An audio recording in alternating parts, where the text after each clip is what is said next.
Untuk di biologi umum, kontrak kuliahnya seperti ini. Ini masih heading ya.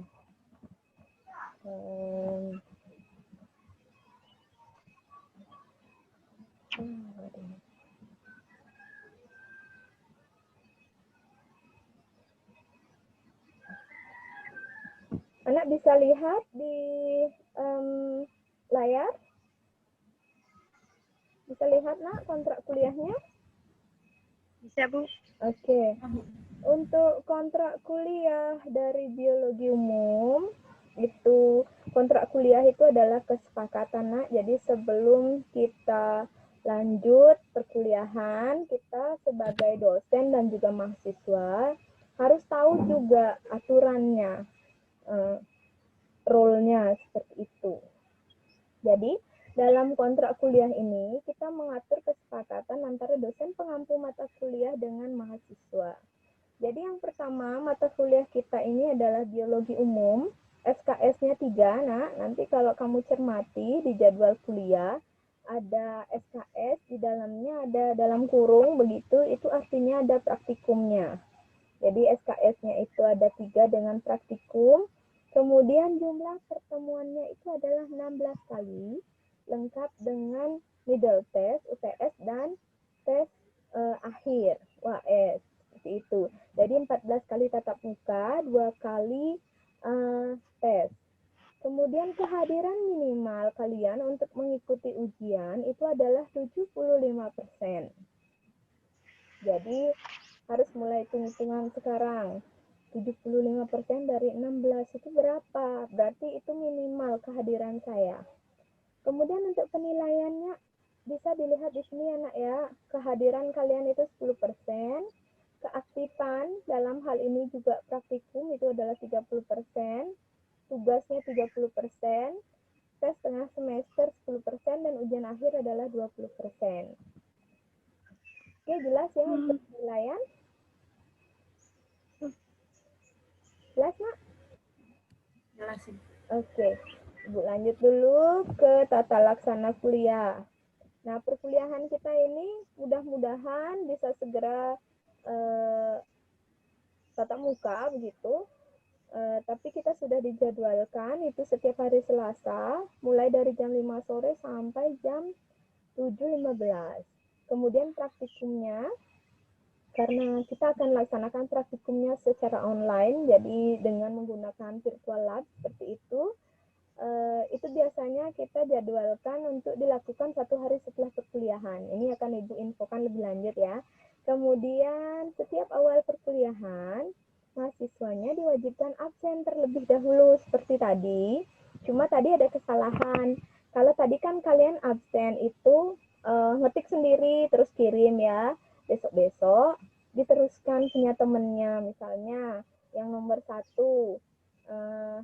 Mita gitu, pradinya Mita gitu. Terus temennya yang mau ngabsen nomor 2 itu di forward gitu, yang dikirim sama Mita, diketik nomor 2 dan seterusnya ya nak ya. Ini karena kalian berempat itu gampang rekapnya. Kalau mahasiswanya sampai kemarin itu 26 itu agak rempong kalau misalnya tidak diteruskan seperti itu. Kemudian kalau misalnya mahasiswanya berhalangan hadir, itu wajib ya menghubungi dosen secara langsung. Artinya kamu nge-WA dosennya gitu atau menelpon dosennya, kamu tidak bisa mengikuti kuliah karena alasan apa. Bukan hanya mata kuliah Ibu saja ya, bukan biologi umum saja, tapi semua mata kuliah seperti itu. Agar tidak ada miskomunikasi antara kamu dengan dosen pengampu. Lalu selanjutnya, mahasiswa ini wajib mengikuti perkuliahan dan juga praktikum. Ya, karena mata kuliah biologi umum ini include dengan praktikum ya. Terus mahasiswa harus menjaga sopan santun dan juga sikap terhadap dosen pengampu. Kemudian mahasiswa dapat bertanya pada dosen pengampu apabila ada kesulitan dalam perkuliahan. Nah, kalau kontrak kuliah ini dilanggar, maka mahasiswa yang bersangkutan dapat dikenakan sanksi. Jadi, seperti itu aturannya. Nanti kamu bisa baca lagi. Ibu sudah upload materinya di Google Classroom. Silahkan nanti bisa dicek di sana. Ada yang kamu tanyakan dulu tentang kontrak kuliah, Nak? Jadi tentang penilaian atau yang lainnya, apakah sudah jelas? Halo, direspon ya, Nak ya? Sudah jelas ya? Sudah. Oke. Kalau gitu Ibu lanjutkan ke rencana pembelajaran semester. Jadi satu semester ini kita mau belajar apa saja. Untuk pembelajaran tentu saja kita punya tujuan ya. Ibu sudah tuliskan di sini tujuannya. Kita bisa lihat di sini ya. Yang pertama itu adalah memahami dan menerapkan konsep metode ilmiah dalam kegiatan biologi, kemudian mampu menelaah secara sistematis, ini konsep-konsep dasar biologi, kemudian mampu menyusun karya ilmiah, baik secara sistematis review ataupun dari hasil pengamatan atau praktikum kalian, kemudian mampu mengkomunikasikan presentasi, diskusi seperti itu, kemudian mampu melakukan evaluasi terhadap karya ilmiah atau pembelajaran yang sudah dilakukan. Nah, kami sudah merancang di sini ada 16 kali pertemuan dengan topik bahasan sekaligus dengan tanggal pertemuannya. Jadi sudah terjadwal seperti itu. Nah, sekarang pertemuan pertama kita membahas tentang kontrak kuliah, tujuan pembelajaran, teknik pembelajaran, tugas, evaluasi, juga konsep ilmiah. Jadi, materi untuk hari ini itu adalah tentang konsep ilmiah. Lalu apa materi untuk pertemuan berikutnya, Bu? Ini kamu bisa lihat di sini, kami sudah menjabarkan. Pertemuan kedua kita akan mempelajari tentang seluk-beluk kehidupan, kemudian yang ketiga sampai dengan yang ke-16 itu sudah terpapar dengan jelas di sini. Jadi silahkan nanti kamu baca runutannya. Kemudian karena dia include dengan praktikum, di sini kami sudah menyiapkan, merancang seperti itu apa saja yang akan kalian praktikkan. Pertama di sini ada 6 kali pertemuan seperti itu, Nak. Kami sudah merancang 6 kali pertemuan. Topiknya itu ada 6 juga, yaitu penerapan metode ilmiah, kemudian mengenal bentuk sel hewan dan tumbuhan, lalu jaringan tumbuhan, karakteristik akar dan batang dikotil monokotil, kemudian mengenal bentuk stomata, jaringan hewan, dan pembelahan sel. Jadi, kurang lebih selama 1 semester itu yang akan kita pelajari dan kita praktikumkan. Seperti itu. Oke, sampai di sini ada yang mau ditanyakan? Ada? Cukup ya untuk pemaparan. Ya, silahkan Elmi, di-unmute dulu.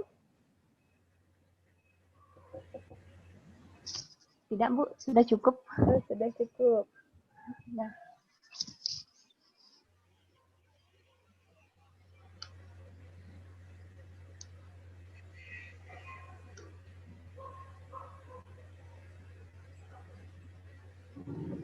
Oke.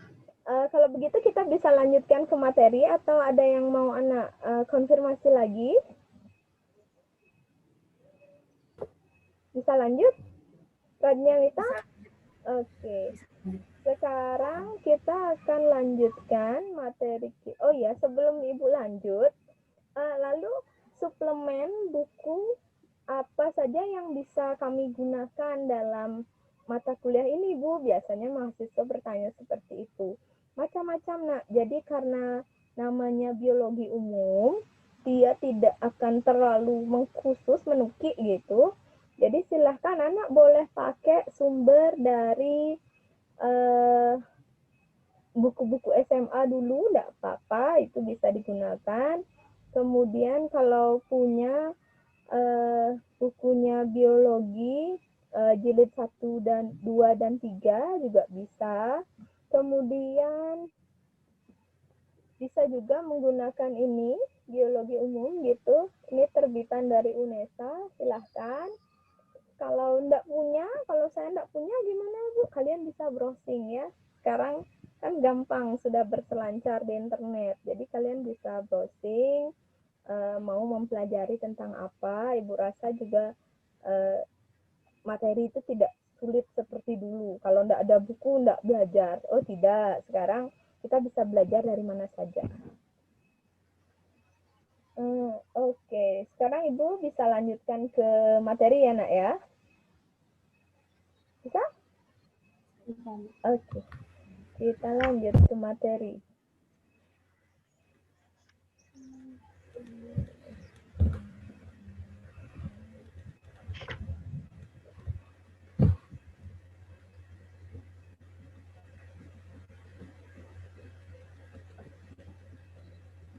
Ini masih loading.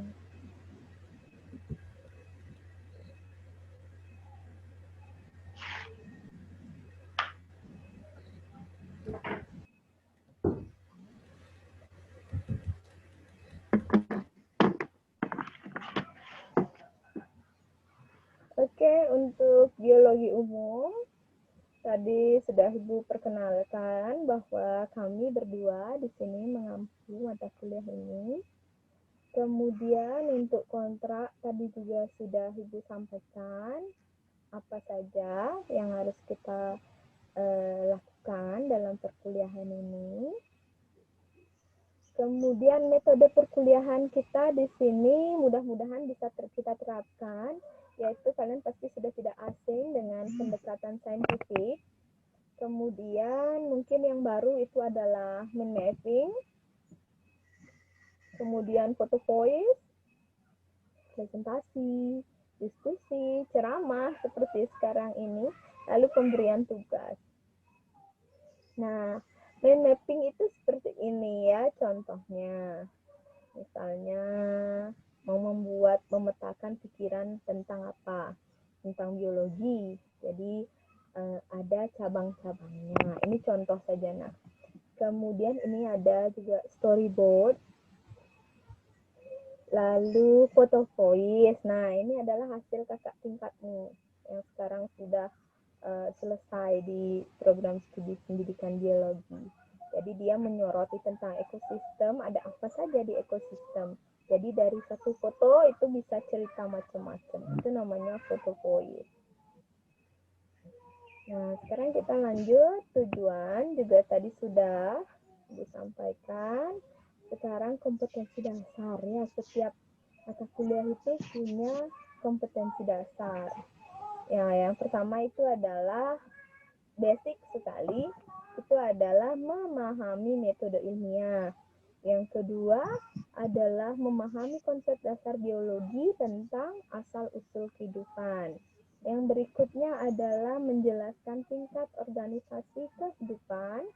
Yang berikutnya itu menjelaskan struktur dan fungsi tumbuhan, lalu menjelaskan proses fotosintesis, menjelaskan struktur dan fungsi jaringan hewan, kemudian memahami kehati, keanekaragaman hayati dan klasifikasinya, lalu memahami konsep dasar reproduksi sel, memahami konsep ekosistem, kemudian genetika, dan terakhir itu adalah evolusi. Oke, kita lanjut ke metode ilmiah. Nah, biologi ini Ibu tidak harus kembali menjelaskan biologi berasal dari kata bios dan logos yang artinya ini. Oh tidak, itu saudara sudah tahu, saudara bisa baca sendiri dan Ibu harap saudara masih ingat. Jadi secara umum dikatakan atau dulu dikenal dengan nama ilmu hayat, itu adalah ilmu tentang kehidupan. Jadi simpel sekali konsepnya, ilmu tentang kehidupan. Jadi segala macam yang mempelajari kehidupan itu biologi seperti itu. Nah, karena dia umum banget, ilmu tentang kehidupan, kemudian dia punya cabang-cabang lagi. Nah, jadi cabang-cabang pengurusan yang nantinya akan membawa kita kepada hal yang spesifik. Nah, seperti ini. Ada botani, zoologi, mikrobiologi, dan seterusnya. Kamu bisa menyebutkan apa itu botani? Radnya Mita misalnya?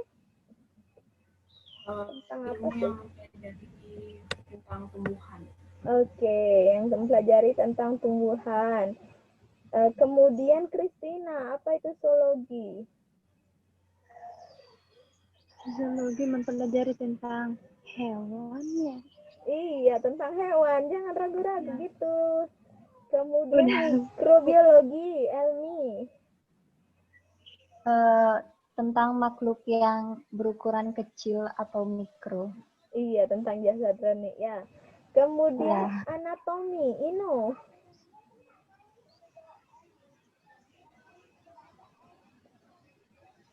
Ino nggak nyampe ya ini kayaknya ya. Oke, lanjut anatomi. Christina, apa anatomi Christina?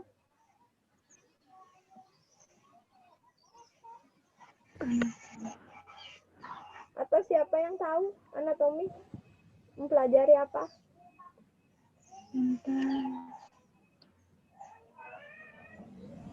Gimana, Mita?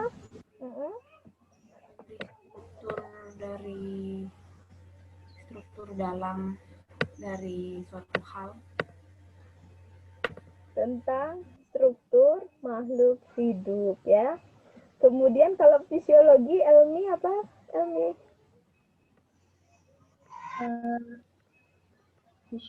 Saya lebih ke mempelajari tentang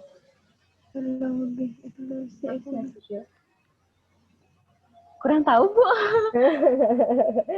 Iya, jadi kerja faal ya nak ya, kerja faal. Kerja faal itu misalnya gimana proses pencernaan itu berlangsung, kemudian kok kita bisa ngeluarin kencing, kok kita bisa berkeringat, itu dia faal. Nah, kalau anatomi, jantung letaknya di mana, kemudian lambung letaknya di mana, itu anatomi. Jadi jelas ya perbedaan anatomi dan fisiologi ya. Kalau fisiologi cara kerjanya, kalau anatomi letaknya dia di mana gitu. Oke, ada banyak lagi, ada etologi, kemudian ada evolusi, ekologi, dan genetika, dan masih banyak yang lainnya.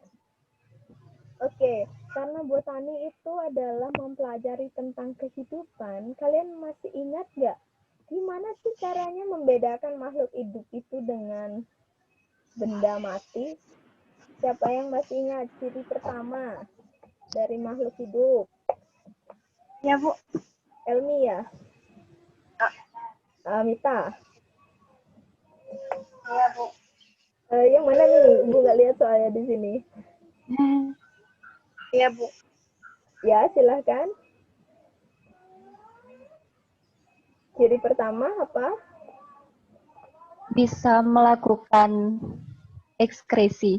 Ekskresi. Selanjutnya, apa lagi?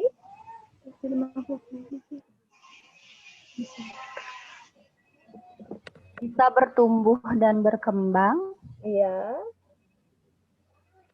Apa lagi? Bernafas. Apa lagi? Bisa berkembang biak. Berkembang biak, ya benar. Bergerak. Bergerak, iya. Dan masih banyak lagi ya. Nah, makhluk hidup itu dia teratur, nak.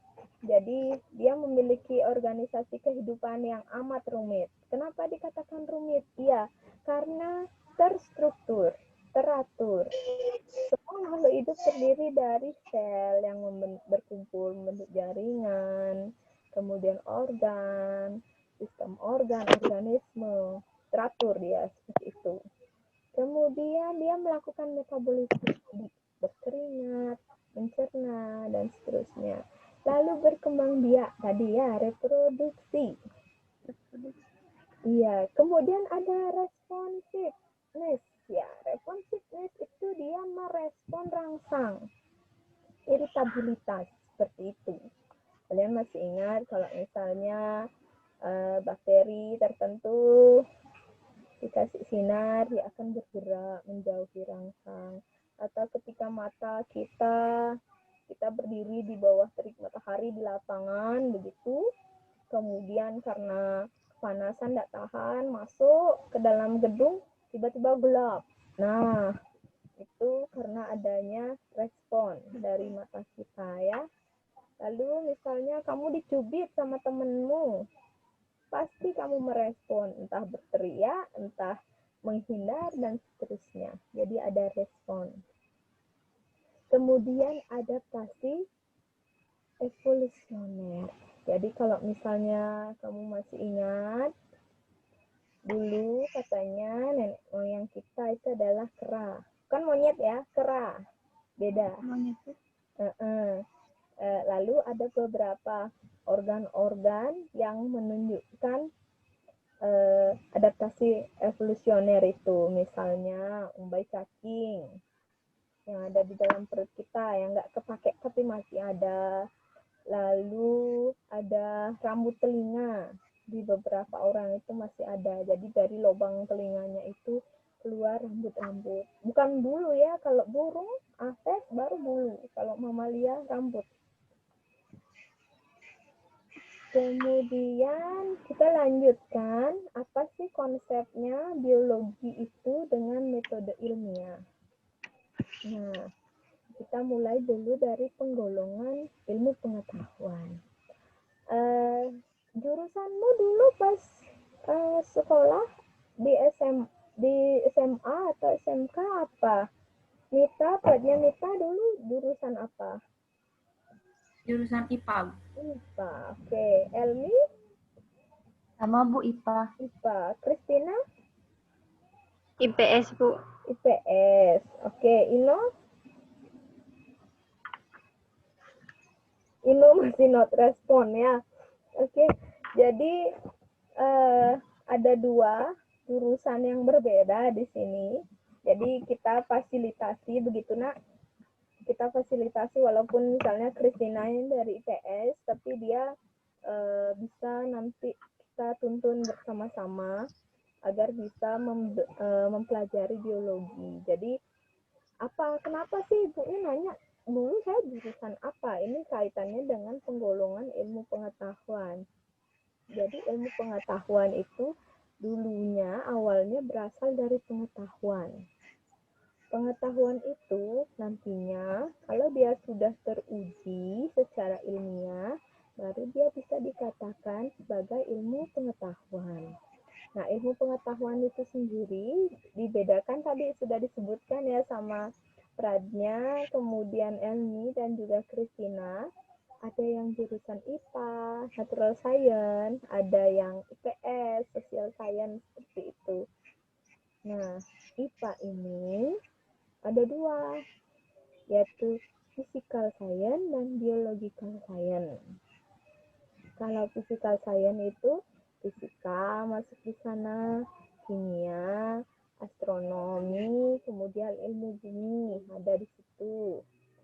Nah, kalau di biological science ada biologi. Kalau di social science itu macam-macam, ada antropologi, psikologi, ekonomi, sosiologi, ilmu politik. Nah, sekarang kalian sudah tahu kan bahwa biologi yang kita pelajari itu adalah ilmu pengetahuan. Jadi biasanya IPA itu kan ilmu pengetahuan alam gitu ya. Jadinya itu adalah pengetahuan yang sudah teruji kebenarannya menggunakan metode ilmiah seperti itu. Nah, jadi untuk membedakan pengetahuan itu dengan ilmu pengetahuan itu sebenarnya gimana caranya? Nah, kalau pengetahuan itu segala macam yang kamu tahu. Mau itu dapat pengetahuan itu dapat dari berhayal, bermimpi, dan lain-lain. Kemudian dia bisa diperoleh juga dari berbagai sumber, panca indera, wahyu, pikiran, intuisi, dan lain-lain.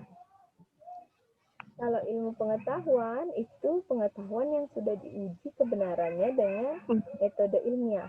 Ini mencakup matematika dan humaniora. Seperti itu. Oke, sampai di sini ada yang mau ditanya tentang apa yang sudah Ibu jelaskan tadi? Gimana? Ada yang membingungkan? Atau mungkin Ibu terlalu cepat? Kurang keras, Bu. Oh, kurang keras ya? Oke. Ya. Iya. Terima kasih masukannya. Jadi mungkin mikrofonnya akan Ibu angkat. Iya, Bu. Oke. Cek gimana? Sekarang sudah terdengar? Sudah lebih jelas? Masih. Masih ya? Masih, Bu. Masih. Oke. Tunggu Apa sebentar. mungkin karena saya nggak pakai headset mungkin? Coba yang lain. Mita gimana? Suaranya Ibu terdengar? Jelas? Terdengar, Ibu? Jelas? Jelas. Oke. Kalau gitu Ibu lanjut dulu ya. Ini sekarang hubungan biologi dengan ilmu-ilmu yang lainnya. Ibu, Ya, gimana nak? tadi saya mau bertanya Siapa dulu? untuk Sebutin namanya. saya Perbutu Pratnya Paramita. Ya, silakan Mita. Tadi kan Ibu bilang pengetahuan tuh bisa dapat dari mana saja. Jadi kalau misalkan pengetahuannya anggaplah ngawur atau salah itu bisa disebut pengetahuan juga atau bagaimana, Bu? Oke. Kita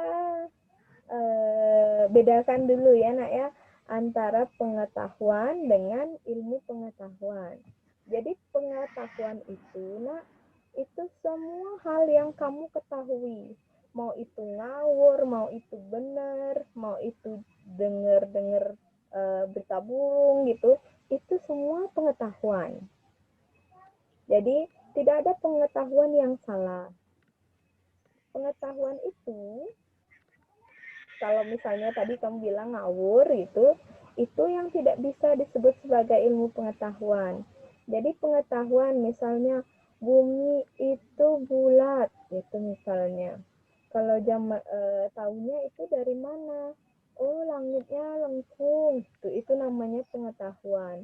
Tapi setelah diuji kebenarannya dengan menggunakan metode ilmiah, misalnya ada pengambilan datanya ada yang dari bumi, kemudian ada dari luar angkasa di foto gitu, dan terlihat bahwa bumi itu bulat, berarti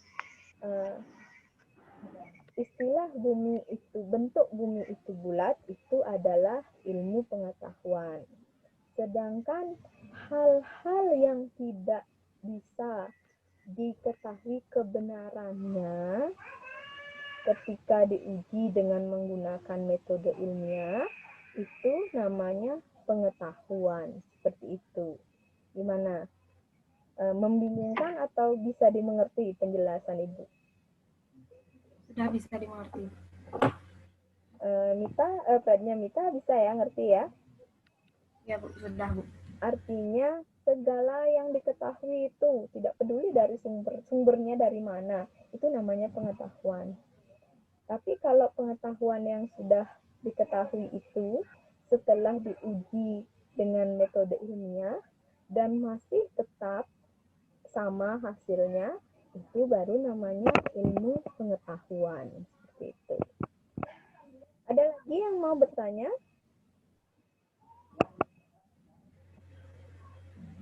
Bisa dilanjutkan?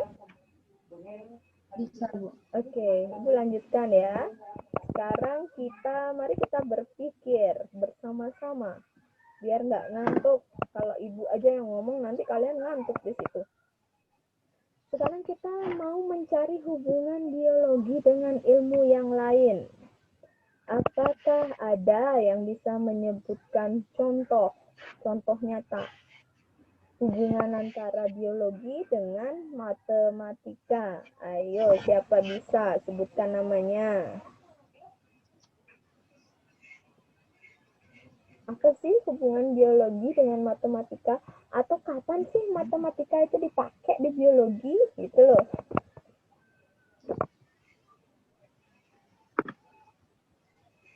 Saya, Bu. Iya, sebutkan namanya, Nak. Saya Pratnya Paramita. Silakan, Pratnya. Saya matematika bisa dipakai saat biologi itu waktu menghitung peluang tentang gen atau tentang keturunan yang lahir gitu, Bu. Oke, jadi contoh yang bisa kita temukan itu adalah ketika menggunakan hukum Mendel. Ya, berapa perbandingannya. Jadi kita menggunakan angka-angka dari matematika ya. Oke. Kemudian cukup ya, masuk akal ya yang lain ya. Ketika matematika itu digunakan di biologi itu adalah pada penerapan hukum Mendel. Kemudian fisika. Ayo, apa sih hubungan antara biologi dengan fisika? Atau pada konsep apa itu fisika bisa diterapkan di biologi? Atau sebaliknya? Siapa sekarang bisa mengungkapkan pendapatnya? Ini Ibu ambil nilai keaktifan loh, Nak ya. Kan keaktifan tadi 30% poinnya, penilaiannya. Di konsep fisika, apa sih hubungan biologi dengan fisika?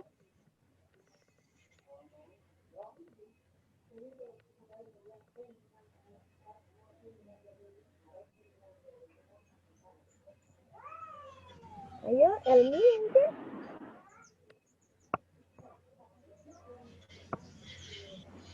Elmi. Mana suaranya Elmi?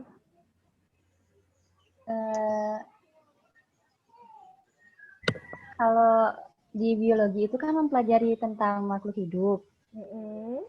Terus di fisika itu biasanya kita mempelajari tentang kayak pembuatan alat. Iya. Mungkin itu bisa digabungkan untuk menghasilkan alat yang bisa dilakukan untuk meneliti dalam biologi. Oke, contohnya apa, Nak? Kayak di rumah sakit gitu, Bu. Misalkan CT scan mungkin. Oke. Ya, bisa juga ya. Misalnya mikroskop. Kan itu pakai fisika ya. Ada lensa di situ untuk meneliti biologi. Yang lain mungkin, Christina? Masih di fisika? Contohnya?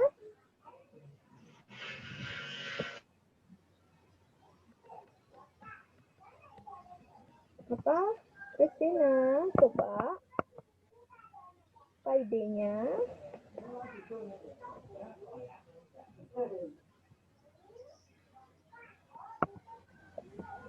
Atau Mita, Pradnya Mita?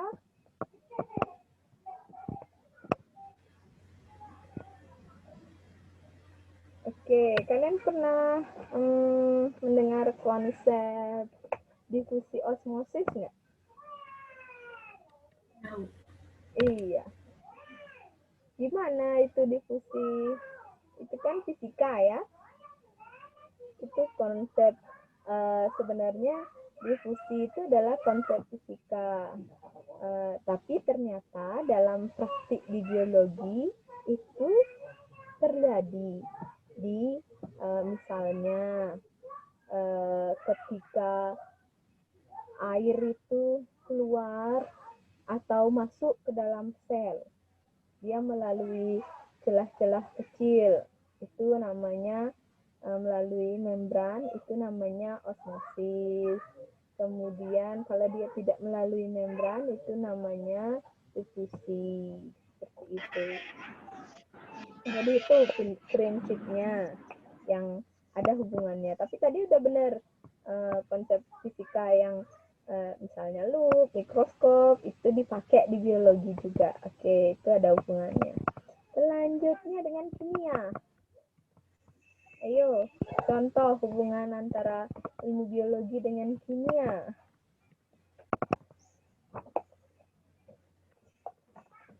Atau mungkin tidak berhubungan ya antara biologi dengan kimia?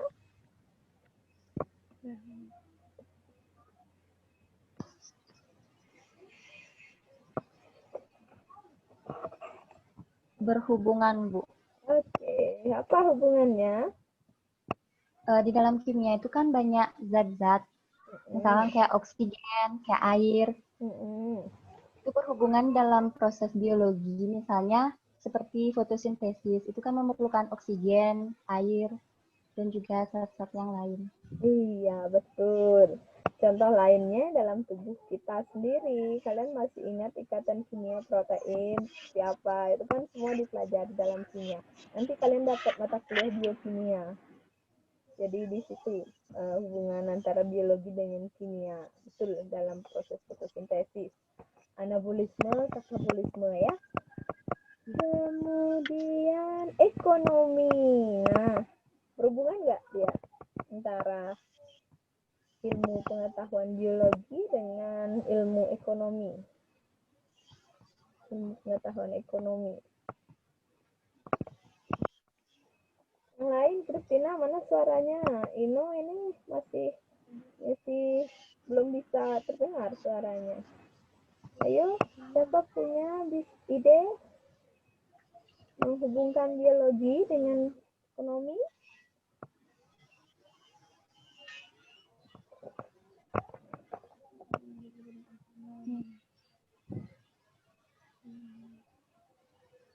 Berhubungan sih kayaknya, Bu. Ini Pradnya ya? Elmi, Bu. Elmi. Oh ya, silahkan. Kalau menurut saya, hubungannya itu di biologi itu kan ada bioteknologi. Kan itu menghasilkan sesuatu seperti tempe atau kecap dan juga hasil lainnya. Itu kan bisa kita jual dan bisa berkaitan ke ilmu ekonomi. Iya, betul. Contoh ekonomi masyarakat. Bagus ya.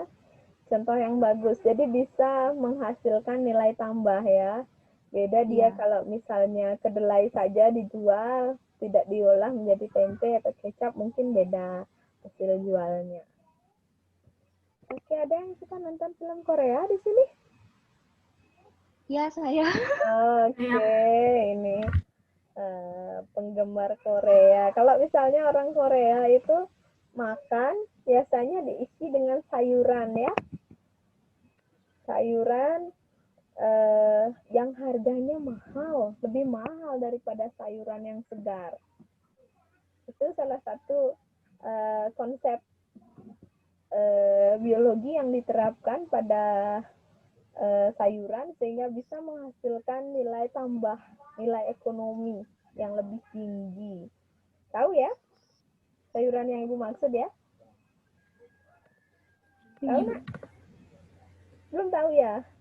Asinan. Iya, kimchi. Kimchi kan lebih mahal daripada sayuran biasa. Padahal itu sebenarnya sayur yang diawetkan. Jadi konsep biologi itu bisa digunakan untuk meningkatkan nilai jual. Itu dia hubungan antara biologi dengan ekonomi. Baik, sekarang Ibu lanjut ya. Oke, kita akan membicarakan gimana seorang ahli biologi itu bekerja.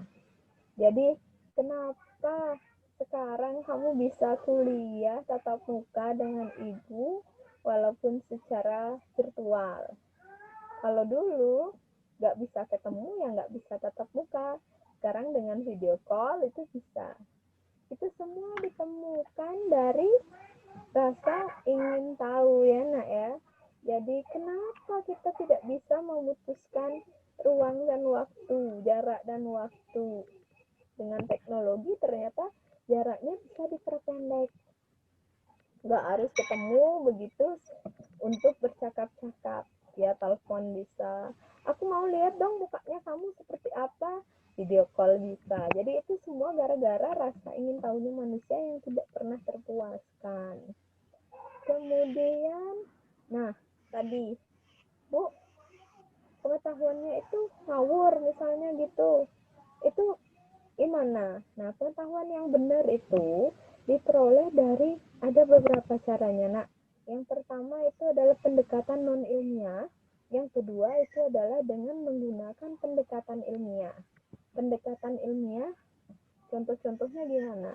Pakai akal sehat, pakai logika ya, pakai nalar. Kemudian dia ditemukan secara kebetulan. Lalu penemuan coba-coba. Kemudian dari pendapat para ahli. Itu dia namanya pendekatan non-ilmiah. Nah, kalau pendekatan ilmiah, itu biasanya dia memiliki cara-cara tertentu untuk menguji itu pengetahuannya benar atau ngawur gitu, seperti yang tadi ditanyakan temanmu. Nah, pendekatan ilmiah itu satu, cirinya dia sistematis. Satu, dia memiliki langkah-langkah yang jelas dan tidak boleh dibolak-balik. Jadi sekarang diurut 1, 2, 3, 4, 5. Itu dia sistem pendekatan secara sistematis. Tidak boleh 1, 3, 5, 2, tidak boleh diacak seperti itu. Kemudian yang berikutnya itu diteliti dengan cara yang ilmiah. Kemudian hasil penelitian itu kalau diteliti lagi dia akan hasilnya sama. Dan simpulannya itu sifatnya adalah objektif. Jadi nggak ada pendekatan ilmiah yang subjektif. Gara-gara temen itu biar jelek. Bagus-bagus. Gara-gara temen rasa masakannya biar kurang garam. Udah pas. Nah, itu subjektif. Jadi kalau pendekatan ilmiah itu semuanya sifatnya objektif. Bukan subjektif ya. Lalu, kalau diteliti ulang, hasilnya udah sama, sekarang simpulannya juga sama. Karena hasilnya harus sama, maka simpulannya pun harus sama. Seperti itu. Nah, metode ilmiah dalam biologi itu baru diterapkan secara lengkap setelah teori dari Charles Darwin, teori evolusi. Kemudian kita akan membicarakan sikap ilmiah. Jadi scientific attitude itu meliputi beberapa hal. Yang pertama itu adalah rasa ingin tahu, kemudian rendah hati, bukan rendah diri ya, rendah hati, bedakan. Rendah hati, jujur, objektif, kemudian kemauan untuk mempertimbangkan data baru, jadi terbuka pada masukan. Lalu pendekatan positif terhadap kegagalan, artinya kalau gagal, udahlah, aku pasti gagal, tidak bakal bisa. Nah, itu enggak, itu bukan sikap ilmiah. Jadi pantang menyerah, seperti itu. Bersikap terbuka, teliti, dan biasanya menggunakan prinsip pendekatan 5M. Kalian pasti sudah tahu 5M itu di pendekatan saintifik. Lihat, mananya, dan seterusnya ya. Kemudian, metode ilmiah dalam pelaksanaannya dibarengi oleh sikap ilmiah, maka akan menghasilkan suatu produk ilmiah. Produk ilmiah itu bisa berupa suatu hipotesis yang diterima setelah diuji dengan menggunakan metode ilmiah. Dia itu akan menjadi produk ilmiah dan menjadi bagian dari ilmu pengetahuan, seperti itu. Nah, produk-produk ilmiah ini bisa berupa fakta, konsep, prinsip, teori ataupun hukum. Ada yang masih ingat salah satu dari produk ilmiah tadi? Ayo, digali kembali ingatannya. Contoh-contoh dari produk ilmiah yang kamu tahu. Siapa bisa mengingatkan temannya tentang produk ilmiah? Itu bisa berupa fakta, bisa berupa konsep, prinsip, teori, ataupun hukum.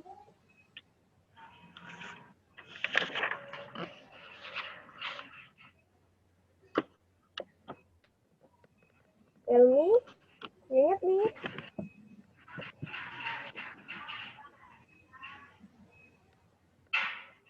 Mana Elmi ingat nggak salah satu dari produk ilmiah? Yang teori, Bu. Oh yang iya. Teori evolusi. Teori? Contohnya itu teori evolusi. Teori evolusi. Teori evolusinya siapa yang Elmi ingat? Charles Darwin. Oke. Bapak evolusi ya. Kemudian Christina, kamu ingat ingat nggak salah satu dari produk ilmiah?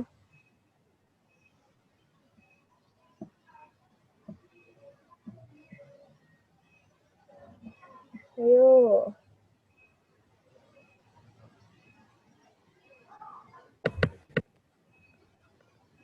Gimana, Christina?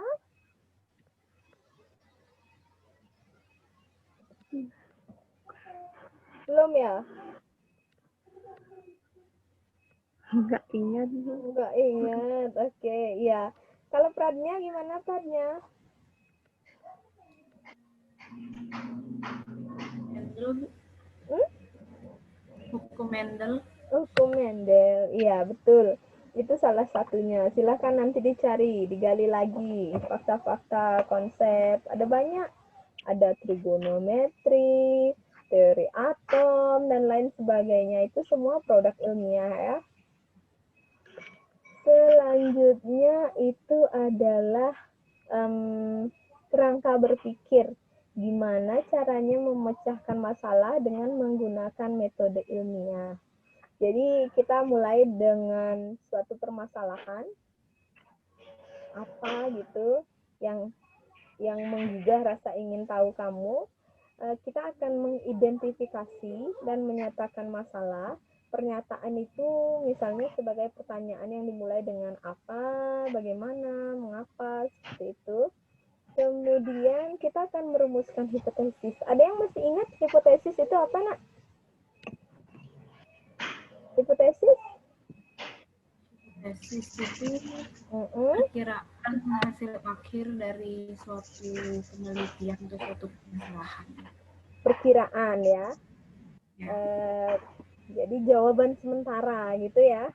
Benar apa enggak itu akan kita uji kan gitu ya. Kita merumuskan hipotesis, ya betul, perkiraan atau jawaban sementara. Kemudian, nah itu dia hipotesis. Lalu kalau sudah, kita akan mengumpulkan data untuk menguji kebenaran hipotesis yang kita tadi udah buat. Misalnya dengan cara eksperimen, observasi, karya wisata, diskusi, dan lain-lain. Banyak caranya, Nak. Kemudian setelah kita mendapatkan data, kita mengolah data, kita membuat simpulan. Simpulan ini biasanya dia menguji dan meringkas semua data yang sudah ada. Nah, simpulan itulah yang nantinya kalau diuji lagi oleh ilmuwan lain dan mendapatkan hasil yang sama, setelah dilakukan dengan cara yang sama, ternyata hasilnya juga sama, itulah yang nantinya akan menjadi produk ilmiah, bisa menjadi hukum yang baru, teori yang baru, atau bahkan masalah yang baru yang untuk dikaji lebih lanjut seperti itu. Jadi dimulai lagi dia dari suatu simpulan, ada masalah baru, bisa seperti itu, atau menghasilkan karya ilmiah atau produk ilmiah yang baru seperti itu. Oke, sekarang kita akan praktik ya. Jadi Ibu ceritakan dulu rumusan masalah. Itu dirumuskan dalam bentuk kalimat tanya, isinya harus padat dan jelas. Kemudian dapat memberikan petunjuk tentang kemungkinan gimana caranya mengumpulkan data untuk menjawab pertanyaan tadi. Gimana merumuskan masalah? Ini ada contohnya.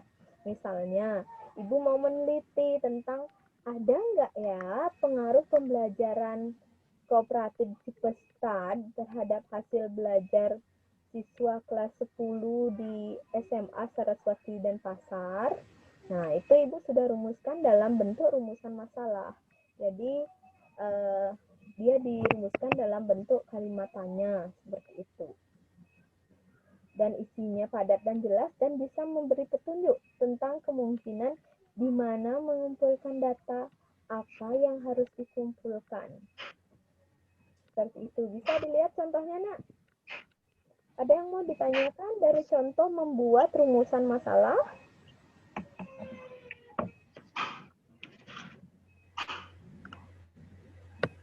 Bisa dilanjutkan? Oke, kita lanjut sekarang. Nah, biasanya kalau masalah sudah dirumuskan, kan kita rumuskan juga tujuannya. Tujuannya untuk apa? Tujuannya ini biasanya adalah untuk mengarah pada rumusan masalah. Tujuan dari penelitian ini adalah untuk meneliti tentang pengaruh pembelajaran kooperatif tipe STAD terhadap hasil belajar siswa kelas 10 SMA Saraswati Studen Pasar, misalnya seperti itu.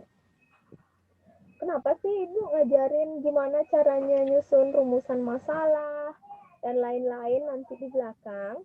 Karena setelah perkuliahan ini, kalian di rumah secara mandiri akan melakukan suatu penelitian yang sederhana.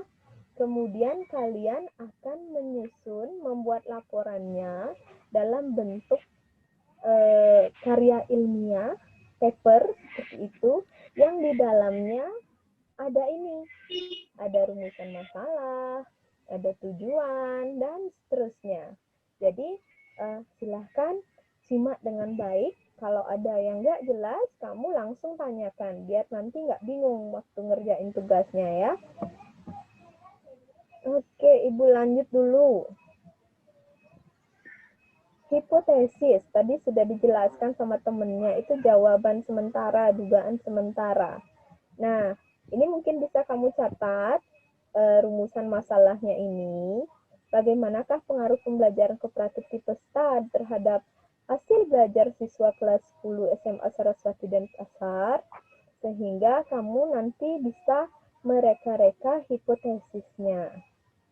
Ya, hipotesis dari pertanyaan ini, dari rumusan masalah ini, yaitu bahwa ada pengaruh pembelajaran kooperatif tipe STAD terhadap hasil belajar siswa kelas 10 SMA Saraswati 1 dan Pasar. Ini contohnya bahwa ada pengaruh pembelajaran kooperatif tipe STAD terhadap hasil belajar siswa kelas 10 SMA Saraswati 1 dan Pasar. Kemudian kalau sudah merumuskan hipotesis, kita masuk ke variabel yang akan diteliti. Nah, dari topik ini, topiknya adalah pengaruh pembelajaran kooperatif tipe STAD terhadap hasil belajar siswa kelas 10 SMA 1 Saraswati dan Pasar, kita akan mencari variabel. Nah, variabel itu adalah hal yang diteliti. Ada dua jenis variabel, yaitu variabel bebas dan variabel terikat. Ada yang masih ingat variabel bebas itu apa? Silahkan. Frednya Mita, masih ingat variabel itu apa, Nak? Atau variabel bebas itu apa? Variabel yang menjadi penyebab utama dari suatu penelitiannya itu. Oke, variabel yang mampu menyebabkan ya, atau variabel bebas itu adalah variabel yang sengaja dibedakan oleh peneliti. Ini dia akan berpengaruh terhadap variabel terikat. Oke. Misalnya begini, Nak. Kelas A ini dibandingkan dia dengan kelas B. Kelas A diberikan perlakuan. Misalnya dia dikasih pelajaran dengan menggunakan belajar kooperatif tipe STAD. Kelas B ini tidak dibelajarkan dengan pembelajaran kooperatif tipe STAD. Berarti apa yang dibedakan dari kelas A dan kelas B? Apa, Nak?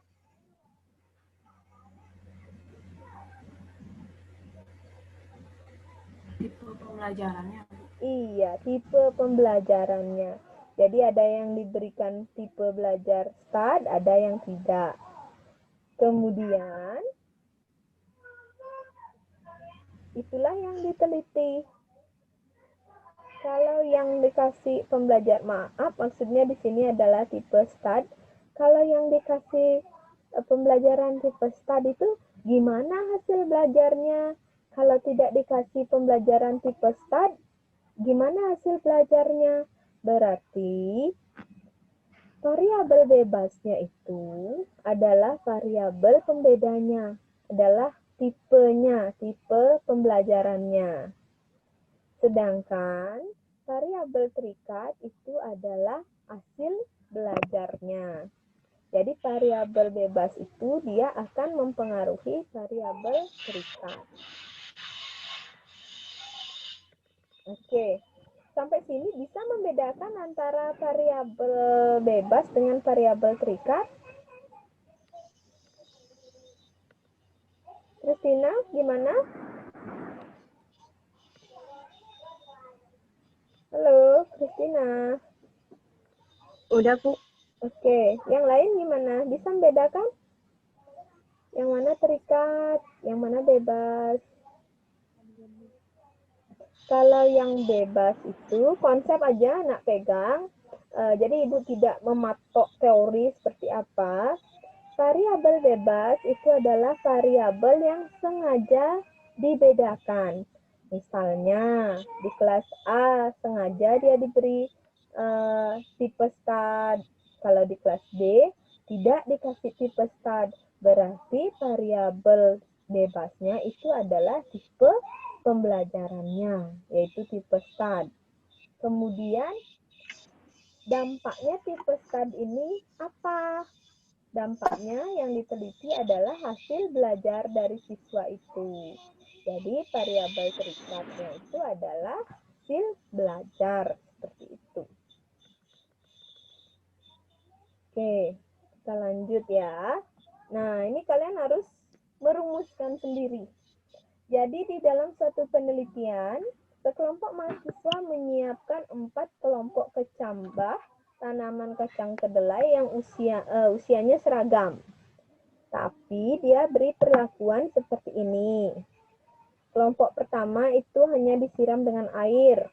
Kelompok kedua, dia siram setiap 2 hari, diberi pupuk urea 1 tablet dalam 2 liter air. Kelompok 3, dia siram setiap 2 hari, lalu dia kasih air yang dipakai untuk nyiram itu, dikasih urea 1 tablet dalam 1 liter air. Kelompok 4, disiram tiap 2 hari, lalu diberi pupuk urea 1 tablet dalam setengah liter air. Penyiraman ini dilakukan selama 4 minggu. Data yang diamati adalah tinggi batang, diameter batang, jumlah daun, berat basah, dan berat kering tanaman. Tentukanlah. Oke, kamu menentukan rumusan masalahnya, hipotesisnya, variabel bebas, dan tujuan percobaannya. Jadi silahkan kalian bisa kerjakan ini selama 5 menit. Kalian tentukan rumusan masalah, hipotesis, variabel bebas, variabel terikat, dan tujuan percobaannya. Ini sudah dicatat atau difoto? Sudah difoto. Udah di screen, Bu. Iya. Jadi silahkan sekarang kalian tentukan ada 5 itu dikerjakan selama 5 menit. Nanti kita akan diskusikan dari masing-masing mahasiswa ya. Oke.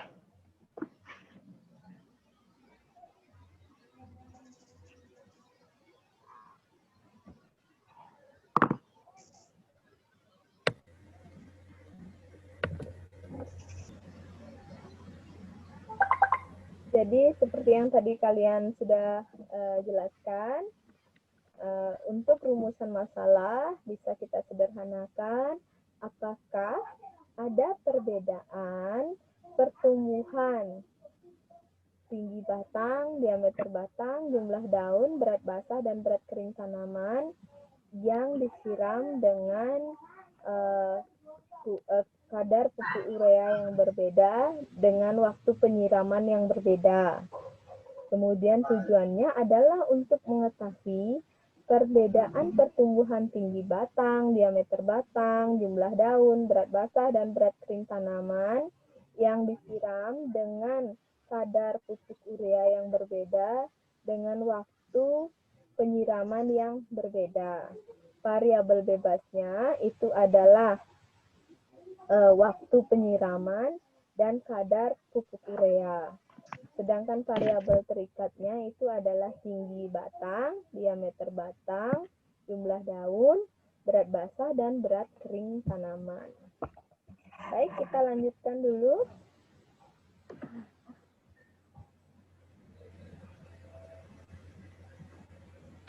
Sekarang, seperti yang tadi sudah Ibu sampaikan, bahwa akan ada kegiatan individu itu adalah melakukan penelitian sederhana di rumah. Nah, topiknya ada 4 karena kalian berempat, jadi ini adalah karya mandiri. Yang pertama itu adalah pengaruh air kelapa terhadap pertumbuhan tanaman kacang tanah, Arasis hypogea. Topik yang kedua itu adalah pengaruh media tanam terhadap pertumbuhan tanaman jagung, Dhea mais. Topik yang ketiga, pengaruh air cucian beras terhadap tinggi batang dan jumlah daun tanaman pacar air.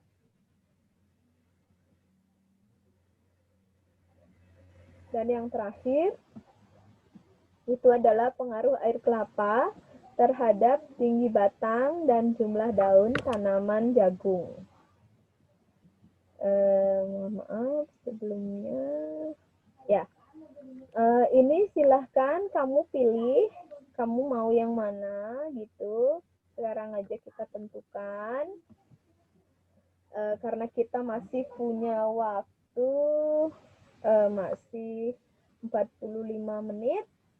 Kita bisa diskusi tentang variabel terikat apa yang mau kamu ambil dalam topik-topik penelitian ini.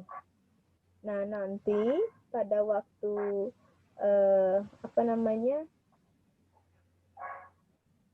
lagi 2 minggu begitu, kalian akan memaparkan hasil penelitian kalian ini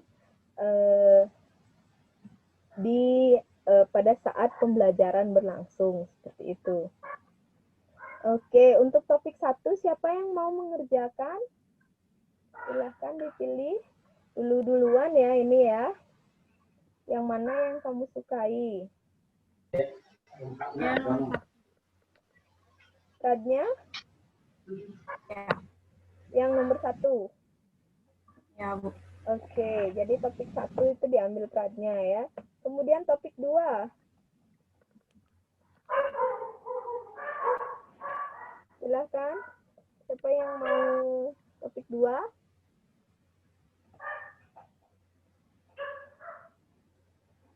Ino ada merespon. Iya, oke. Silahkan, Ino. Topik 3. Saya, Bu. Elmi, oke. Berarti Christina itu adalah topik yang terakhir, yaitu topik keempat. Oke, silahkan. Karena kita masih punya waktu, kamu boleh diskusi dengan Ibu sekarang kira-kira apa yang mau kamu ambil untuk topikmu ini, variabel bebasnya apa yang mau diambil, variabel terikatnya apa yang mau diteliti. Bisa kita diskusikan sekarang.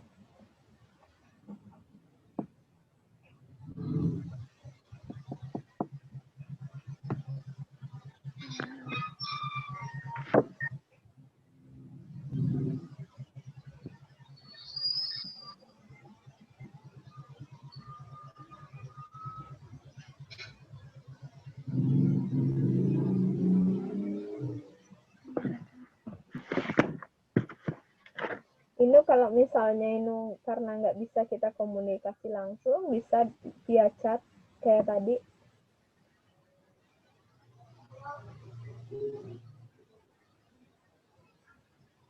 Atau Mita, threadnya Mita, gimana? Ada ide tentang apa yang akan kamu kerjakan? Bebasnya apa? Variabel bebasnya apa? Variabel terikatnya apa? Itu sebenarnya bisa dikerjakan sendiri atau mau didiskusikan sekarang juga bisa. Saya mau bertanya, Ibu. Untuk pengaruh air kelapa itu berarti saya buatnya tuh cuma 2 kelompok, itu air biasa dengan air kelapa saja atau air kelapa yang berbeda, itu bagaimana? Oke. Pertanyaan menarik ya, mudah-mudahan bisa membuka wawasan dari 3 temanmu yang lain. Ini mutlak adalah keputusan kamu. Apakah kamu mau yang sangat sederhana? Kalau kamu mau sangat sederhana ya satu pakai air kelapa, yang satu pakai air biasa. Atau karena topiknya pengaruh air kelapa ya, sudah jeli sekali threadnya melihat. Atau kalau kamu mau yang lebih kompleks, seperti tadi, contoh yang tadi sudah kamu kerjakan, mungkin topik perlakuan pertama itu adalah pakai air biasa, kemudian perlakuan kedua adalah air kelapa muda, perlakuan ketiga adalah air kelapa tua, bisa seperti itu. Atau kamu mau membedakan, yang pertama air biasa, yang kedua air kelapa hijau, kan kamu tahu ya ada nyuh gading, nyuh bulan, yang gitu ya. Atau mau kelapa gading atau kelapa bulan, silahkan. Kamu bebas bereksperimen. Nah, sekarang mau yang membedakan umur kelapanya atau jenis kelapanya atau hanya air biasa sama air kelapa. Kamu yang menentukan. Kita Frednya maunya yang apa? Soalnya kalau misalkan dapat kelapa yang beda jenis itu akan lebih baik kayaknya. Jadi rancangannya mungkin akan meneliti yang beda jenis kelapanya apakah berbeda terhadap pertumbuhan kacang tanah gitu ya? Ya kalau dapat kelapanya Bu, tapi kalau enggak ya berarti yang paling sederhana. Oke, jadi lihat situasi ya, nanti kamu merancang. Nah, pertumbuhannya ini, itu kan variabel bebasnya. Jadi ada 3 rencana untuk variabel bebas ya. Untuk variabel terikat gimana, Nak? Untuk variabel terikat? Iya, pertumbuhan apanya mau dicek di sini?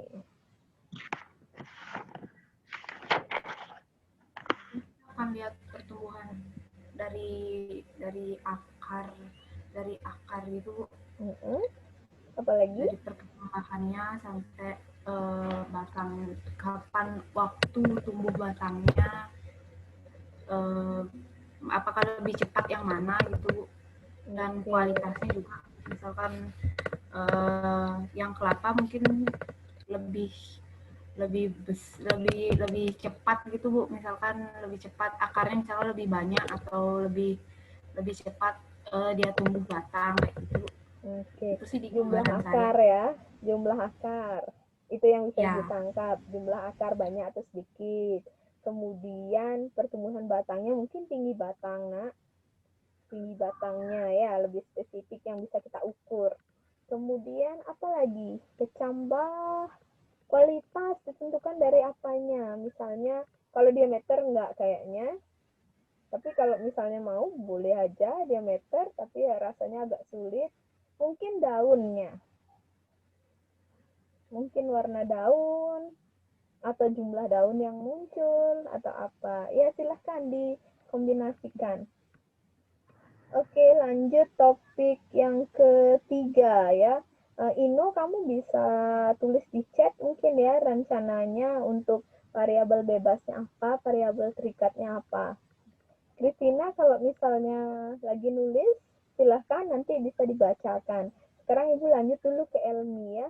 Elmi topik 3 ya, Elmi ya? Iya, Bu. Nah, kalau untuk topik 3 gimana nih? Rencananya Elmi mau ngapain aja? Untuk variabel bebasnya, mungkin waktu penyiramannya, Bu. Waktu penyiraman, gimana maksudnya? Misalkan tanaman yang pertama, pecar yang pertama itu saya siram hari ini. Kemudian yang kedua itu saya siram besoknya atau 2 harinya. Variabel bebas waktu penyiraman ya, rencananya ya. Oke, kalau waktu yang dibedakan, kita sarannya Ibu, waktunya itu pertama kali itu serentak.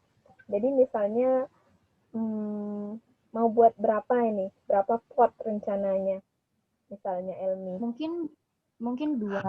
2. Jadi 1 pakai cucian beras, air cucian beras, 1 pakai air biasa gitu. Gitu rencananya. Mungkin air biasa. Atau air gula atau garam mungkin. Oke. Boleh. Jadi itu adalah variabel bebas juga. Air cucian beras, air gula, air garam, air biasa misalnya itu udah 4 variabel bebas Elmi. Kalau misalnya gimana? Berarti kalau misalkan saya pilih keempatnya itu untuk waktunya itu bisa saya nggak pakai gitu? Bisa. Atau kamu mau kombinasikan kalau air cucian beras tiap 2 hari sekali, air biasa tiap hari atau yang lainnya. Tapi kalau sudah jenis airnya kamu bedakan, Ibu rasa waktu itu opsional. Boleh dipakai, boleh enggak. Ya, baik, Bu. Baik. Terus rencananya gitu ya untuk bebasnya ya. Kemudian untuk terikatnya apa, Nak? Untuk terikatnya nanti mungkin tinggi batangnya, terus jumlah daun, terus mana yang lebih cepat tumbuh berkembangnya. Oke. Tumbuh berkembang itu dari mana kamu nilai nanti? Berkembang lebih itu berarti beranak, Nak? Oh, bukan maksudnya itu bukan beranaknya. Lebih cepat tumbuhnya gitu maksudnya. Oke, berarti tinggi ya. Tinggi ya, kita mengukurnya itu dari jumlah daun. Oke, bisa dikembangkan. Mau yang lain, misalnya akarnya mungkin atau diameter batang bisa aja. Jadi nggak terikat dengan yang di sini, ya. Oke, Christina, gimana untuk topik 4?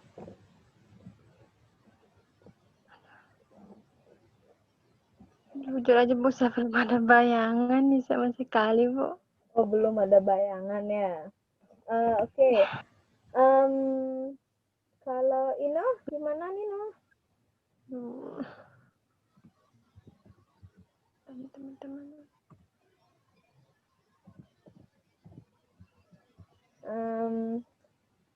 Gini, Christina. Ya Bu. Kan katamu belum ada bayangan sama sekali ya Nak ya? Ya Bu. Kamu kan punya grup WA ya sama teman-teman ya? Nanti bisa kamu diskusikan di situ. Kemudian kegiatan pembelajaran kita ini akan Ibu upload di YouTube. Jadi nanti linknya akan Ibu bagikan di grup WA. Nanti kamu bisa tonton ulang ya Nak ya. Ya Bu. Sekarang Ibu akan kasih contoh. Ibu kasih contoh. Christina itu topik 4 ya Nak ya? Iya Bu. Ya. Jadi topik 4 itu adalah pengaruh air kelapa. Christina bisa catat ya yang Ibu sampaikan terhadap tinggi batang dan jumlah daun tanaman jagung. Ya, pengaruh air kelapanya itu mirip sama tugasnya pradnya. Jadi yang sederhana aja dulu. Jadi karena Christina itu dari rumpun ilmu IPS, kemarin mungkin belum terbayang gitu. Nanti Christina tumbuhin 2 pot tanaman jagung. 1 pot jangan isi 1, isi 3 atau 4 gitu. Biar kalau mati itu nanti ada gantinya. Yang tinggi, tanaman jagung Bu? Yang tingginya sama. Ya, yang tingginya sama. Kemudian pot 1 nanti kamu siram pakai air biasa, pakai air keran, air sumur atau air apa, pokoknya air biasa. Pot 2-nya kamu siram pakai air kelapa. Tuh misalnya. Atau kalau nggak dapet air kelapa, kamu air apa maunya? Air petsin. Lebih gampang ya kamu dapet air petsin. Kalau air sabun, Bu? Air sabun jangan, kan nggak ada gunanya dia sama tanaman. Ya, lebih gampang mana kamu dapet air kelapa apa air petsin Ajinomoto tuh? Oh, iya, Ajinomoto aja, Bu. Iya, nanti diganti topikmu ya. Jangan pakai air kelapa begitu, pakai air petsin gitu ya. Iya, Bu. Oke, Inu katanya bingung juga. Coba Inu dengerin juga penjelasannya Ibu ke Christina ya. Jadi, kan sudah punya 2 pot nih. Hari pertama, kamu siram itu dua-duanya. Pot 1 pakai air biasa, pot 2 pakai air petsin. Sudah? Lagi 2 harinya, coba kamu siram juga dengan takaran air yang sama. Misalnya, pot 1 berapa cc? 30 cc. Pot 2 juga 30 cc. Gitu. Gimana, Christina? Kebayang nggak? Tadi hari pertama disiram ini pakai air ini, Bu? Hari pertama itu kedua potnya disiram. Pot 1-nya pakai air biasa, pot 2-nya pakai air petsin. Gitu. Oh, itu hari pertama, Bu, ya? Terus, kamu mau siram kapan lagi? Apalagi 2 hari. Kalau lagi 2 hari, berarti hari ketiga kamu siram. Hari kelima, dilangkari 2 hari. Oh, itu selang-selang 2 hari, Bu, ya? Boleh. Selang 1 hari juga boleh. Tergantung dari saya, Bu, ya? Iya, tergantung dari kamu, Christina. Kamu maunya 2 hari, 3 hari, atau 1 hari? Silahkan saja. Iya, Bu. Gitu. Gimana? Udah kebayang sekarang? Ya, udah, Bu. Ya, kalau bingung nanti di chat lagi, ditanya lagi. Iya, Coba. Jangan iya, Bu. Mikir yang susah-susah dulu ya, yang gampang-gampang ini. Ya. Iya, Bu. Kalau temennya Iya, Bu. tadi mau variabelnya ada 4, kamu karena pemula nggak bisa 4, ya jangan 4 dulu, 2 dulu lah. Ya. Iya, Bu. Iya, Bu. Kalau Ino itu topiknya yang topik 2. Pengaruh media tanam terhadap pertumbuhan tanaman jagung. Ya, sebelum Ibu lanjut ke Ino, Ibu clearkan dulu untuk Christina. Kan kamu udah siram tuh selang 2 hari, misalnya kayak gitu. Kamu ukur itu tinggi batangnya. Tinggi batangnya berapa, jumlah daunnya berapa di masing-masing pot itu kamu catat gitu. Kamu bandingin, misalnya yang disiram air biasa itu tinggi batangnya 10, kalau yang disiram air petsin berapa tinggi batangnya? Mungkin 5 cm atau apa, berapa gitu. Kalau jumlah daun misalnya yang disiram air biasa itu ada 3, mungkin jumlah daun tanaman jagung yang disiram air petsin itu adanya cuma 2. Itu kamu catat itu di tabel. Pakai perbandingan gitu loh, Christina. Iya, Bu. Ngerti ya maksudnya, Ibu? Udah, ya. Nanti kalau bingung tanyain Ibu lagi ya. Iya, Bu. Kemudian untuk Ino kan topik 2 nih. Pengaruh media tanam terhadap pertumbuhan tanaman jagung. Media tanamnya itu yang kamu bedain. Jadi variabel bebasnya itu media tanam, misalnya pot yang 1 pakai tanah, pot yang kedua pakai apa? Misalnya pakai abu gitu, abu sisa pembakaran, atau misalnya pecahan genteng atau sabut kelapa. Silahkan nanti kamu bedakan. 2 pot aja, 1 pakai tanah, satu pakai apa, atau boleh satu pakai tanah kebun, satu pakai tanah sawah, bisa seperti itu. Yang jelas dia dibedakan media tanamnya. Kemudian pertumbuhan berarti yang dicek itu adalah misalnya bisa tinggi batang atau jumlah daun, itu bisa kamu cek.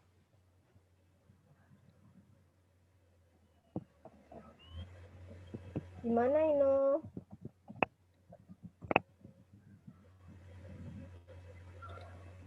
Jadi bisa dibedakan dia jenis tanahnya yang dipakai sebagai media tanam, atau bisa pakai tanah satu pot, pecahan genteng satu pot dicampur dengan abu, bisa juga seperti itu. Yang pokoknya yang gampang-gampang kamu temuin deh di sekitar rumahmu. Kemudian kamu catat tinggi batangnya yang nanam pakai tanah berapa senti tiap harinya pertambahannya. Kalau yang pakai genteng berapa hari, 1 hari atau 2 hari pertambahan tingginya berapa. Tuh.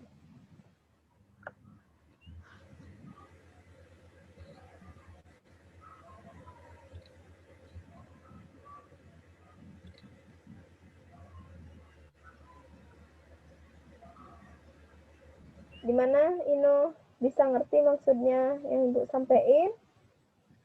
Kalau bisa ditulis di chat room-nya biar Ibu juga tahu kamu ngerti apa enggak gitu.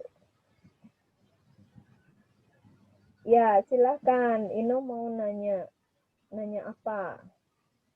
Silakan diketik.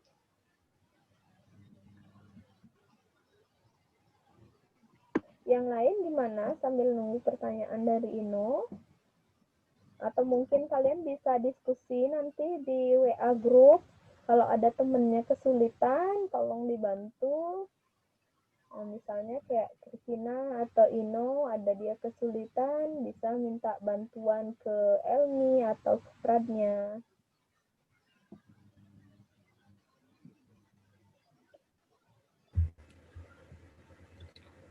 Elmi, gimana nih? Ibu, saya mau nanya, Bu. Kan ini pengaruh air cucian beras terhadap tinggi batang dan jumlah daun tanaman pacar air. Ini saya boleh pakai yang masih dari biji atau yang udah agak sedikit tumbuh? Oke. Pertanyaan bagus ya, Elmi. Berarti sudah terbuka wawasannya. Kita harapkan yang belum dapat perlakuan itu adalah kondisinya sama. Jadi, dia ditumbuhkan dulu nih. Yang lain juga sama. Biji kacang misalnya, biji jagung, pacar air, kemudian jagung, itu semua dia disemaikan dulu. Jadi dikecambahkan dulu. Kemudian kalau dia sudah tumbuh batangnya, ukuran batang 1 cm atau 4 cm harus sama semua.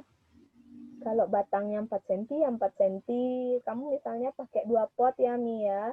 Satu pakai cucian beras, misalnya satu pakai air biasa. Nah, itu kalau satu pot isinya 4, ya harus 2 cm, 2 cm semua. Gitu. Jadi kamu tumbuhin dulu dari bijinya, jangan langsung bijinya kamu kasih perlakuan. Yang lain juga. Iya. Perannya gitu juga. Christina juga sama Ino. Gimana? Ada yang mau nanya lagi?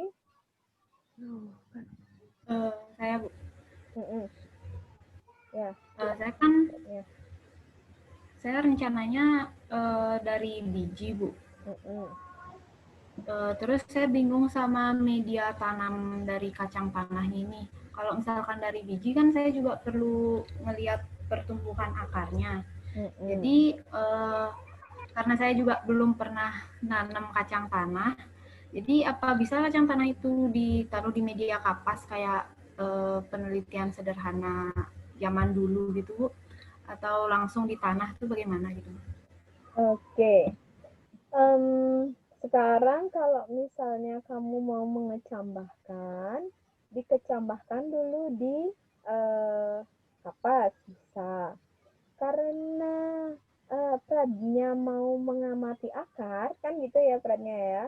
Mengamati akar kan tidak mungkin tuh kalau misalnya di dalam tanah dicabut, dihitung akarnya, ditaruh lagi, mati pastinya dia tuh. Nah, itu bisa aja di media kapas, tapi kapasnya agak tebel, nak. Jadi biar kapasnya itu menahan air sama kayak tanah gitu. Kalau kapasnya tipis kan dikit air yang bisa ditahan. Nah, kalau kapasnya agak tebal, itu akan lebih banyak air yang bisa ditahan seperti itu. Jadi, kalau yang mau mengamati akar, jadi variabel terikatnya itu adalah akar, otomatis tidak mungkin kamu nanam di tanah. Nah, kalau misalnya tidak mengamati akar, ya silahkan ditanam di tanah aja. Jadi, tergantung dari variabel terikat apa yang mau kamu nilai. Seperti itu. Jadi, saran Ibu, kalau misalnya Pradnya mau mengamati berapa jumlah akarnya tiap harinya, itu ditanam di media yang gampang diamati, di atas kapas bisa seperti itu. Gimana, jelas Pradnya? Jelas, Bu. Oke. Ino, kalau sudah disediakan pot 1 dan 2, cara selanjutnya gimana? Nah, sudah kamu sediakan pot 1 dan pot 2 ya Ino ya. Satu pakai tanah, satu pakai pecahan genteng, misal kayak gitu. Atau Ino mau apa lagi silahkan. Kalau udah disediain pot tuh gimana? Kamu semaikan dulu biji jagungnya sampai dia tumbuh. Sampai dia tumbuh kecambah. Kalau sudah tumbuh kecambah, baru kamu tanam di situ. Siram juga dia pakai air biasa. Airnya jangan dibedain. Kemudian kalau dia udah tumbuh, kamu ukur deh itu tingginya berapa, jumlah daun yang tumbuh berapa gitu. Tapi kalau kamu pakai biji genteng, kan tidak mungkin tuh cambahnya itu langsung kamu timbun pakai pecahan genteng. Sorry, bukan biji genteng ya, pecahan genteng. Kan tidak mungkin kecambah jagungnya langsung kamu timbun pakai pecahan genteng. Nah, di atas pecahan genteng tuh mungkin kamu bisa kasih abu hasil pembakaran apa, pembakaran sampah kah, pembakaran sabut kelapa, atau benda-benda yang gampang bisa kamu temukan di sekitar tempat tinggalmu. Kalau dia sudah tumbuh batangnya, baru kamu pindahkan ke pot, baru kamu ukur gitu, nak. Gimana Ino? Bisa di ngertiin maksudnya Ibu? Bisa ditangkap penjelasannya Ibu?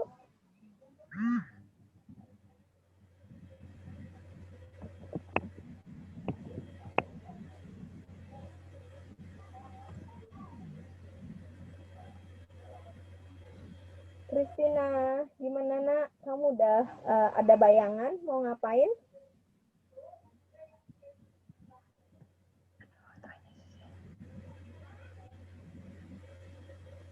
Halo, Christina masih di situ? Iya, Bu. Gimana? Udah ada bayangan mau ngapain?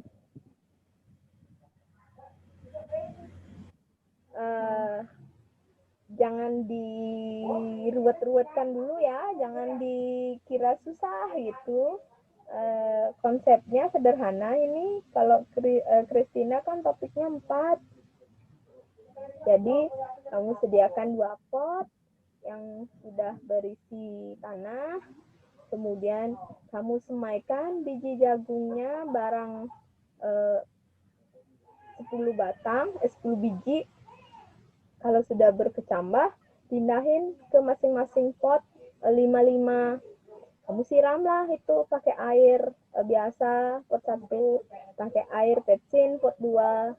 Kemudian mulai dari hari keberapa mau ukur. Sekarang siram, sekarang ukur, boleh. Terus besoknya diukur, boleh. Lanjut, seperti itu. Kita pengamatan selama 1 minggu ya. Jadi kalian sudah boleh kerjakan mulai besok. Kemudian Ibu harap minggu depan udah selesai pengamatannya, janganlah lama-lama. Apalagi kalau media tanamnya kapas, nanti dia bisa rebah kalau terlalu lama waktunya. Gimana, Ino?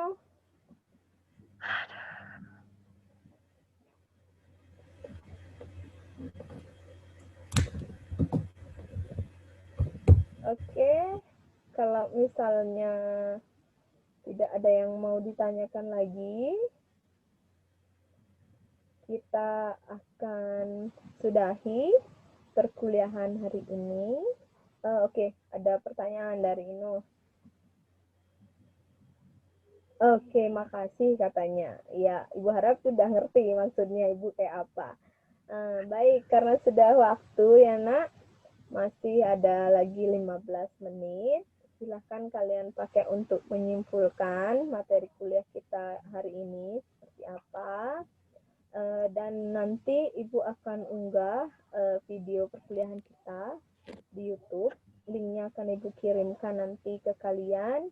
Jadi yang masih agak lupa-lupa gitu tentang apa yang harus dikerjakan, mudah-mudahan videonya itu bisa mengingatkan kalian tentang perkuliahan kita hari ini dan bisa membantu dari